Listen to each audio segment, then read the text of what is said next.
እናቴን አምጡልኝ የሕፃን ታምራት አውግቸው የተማጽኖ ድምጽ።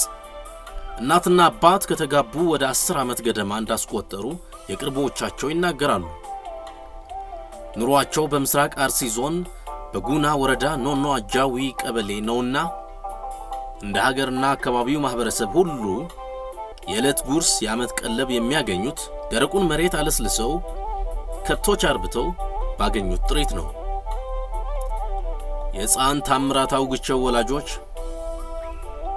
የዚህ ብላቴና ቤተሰቦች በክርስትና ሕይወታቸውም ቢሆን ቤተክርስቲያንን ሳይስሙና የፈጠራቸውን ሳይማልዱ ውለው አያድሩም። እንደ ቅድስት ቤተክርስቲያን አስተምህሮ መጾም፣ መጸለይና ማስቀደስ ግዴታ መሆኑን በተግባር መፈጸማቸውንም መረጃውን ከነገሩን ከቅርቦቻቸው ሰምተናል። የታምራት ቤተሰቦች በቀያቸው በነበሩበት ወቅት በትዳር አንድ ወንድና አንድ ሴት ልጅ አፍርተዋል። አበው እንደሚሉት የቀን ጎደሎ አለና በምስራቅ አርሲ ዞን በጉና ወረዳ ኖኖ ጃዌ ቀበሌ በሚገኘው የመኖሪያ ቀያቸው ሐሙስ ጥቅምት 13 ቀን 2018 ዓ.ም ለ14 አጥቢያ ሀገር ሰላም ቀዋማን ብለው በተኙበት ሰዓትን ቆጥሮ ለመግደል የሚፋጠን እግርና እጅ ከሌሊቱ 6 ሰዓት ላይ ወደ ኦርቶዶክሳውያኑ ቤት አመራ። ሞት በራቸውን ያንኳኳው የታምራት አውግቸው ቤተሰቦችና ጎረቤቶቻቸው በድቅድቅ ሌሊት እየተገፈተሩ ከቤቶቻቸው በማስወጣት ከደጃፋቸው በሚገኘው ሜዳ ላይ ደርድረው አንበረከኳቸው። በወቅቱ ብላቴናው ከእናቱ ጀርባ ላይ እንደነበረ ያዩ ምስክሮች ነግረውናል። ታዲያ የታምራት እናትና 13 ኦርቶዶክሳውያን በታጣቂዎች በዘነበባቸው ተኩስ ሕይወታቸውን ማትረፍ ሳይችሉ እስከ ወዲያኛው ላይ መለሱ አሸለቡ። በሰዓቱ ሕፃን ታምራት ከመሬት ወድቃ የእናትነት ትንፋሿ ሲርቀው እናቱ ከወደቀችበት እንድትነሳ ይማጽናት ነበር። ይህንን የሰሙ እነዛ የታጠቁ ኃይሎች ልጅነቱን ሳያሳሳቸው ወገኖቹ የቀመሱትን ጥይት እነሆ ሲሉ ተኮሱበት።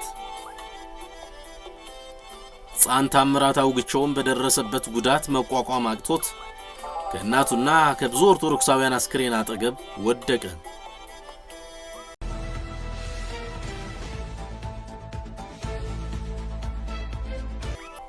በሰዓቱ የሚደርስላቸው ባለመኖሩ የብላቴናው እግር ላይ ያሉት የደም ስሮች ተፈጥሯዊ የደም መዘዋወራቸውን ለማከናወን ተሳናቸው።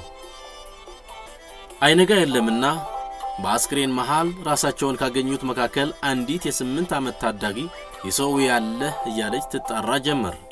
አካባቢ ከማታ ይልቅ በጥቂቱም ቀን የተሻለ ነውና ሕፃናቱን ወደ ሕክምና ቤተሰቦቻቸውን ደግሞ አፈር ለማልበስ በአካባቢው ወደሚገኘው አጥቢያ አመሩ። ሕፃናቱ ላይ በደረሰው ከባድ ጉዳት አዳማ ለሕክምና ቢሄዱም የታዳጊ ታምራት ጉዳት እጅጉን በማየሉ ወላይታ ሶዶ ክርስቲያን ሆስፒታል ሊሄድ ችሏል። ሕፃን ታምራት ከእግሩ ባሻገር ሌሎች የሰውነቱ አካላት ላይ ጉዳት ስለደረሰበት የሕክምና እርዳታ ሊደረግለት ችሏል። ይሁን እንጂ የደረሰበት ጉዳት ከባድ በመሆኑ በሆስፒታሉ የሕክምና ባለሙያዎች ትዕዛዝ መሰረት ጥቅምት 26 ቀን 2018 ዓ.ም ከቀኑ 4 ሰዓት ላይ አንድ እግሩ እንዲቆረጥ ተወሰነ። በውሳኔው መሰረትም ተቆረጠ።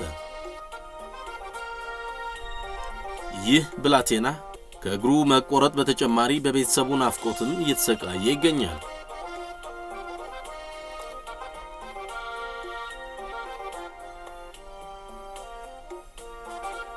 ለተጎጂ ቤተሰቦች መጽናናትንና ጥንካሬን እንዲሰጣቸው እንለምናለን።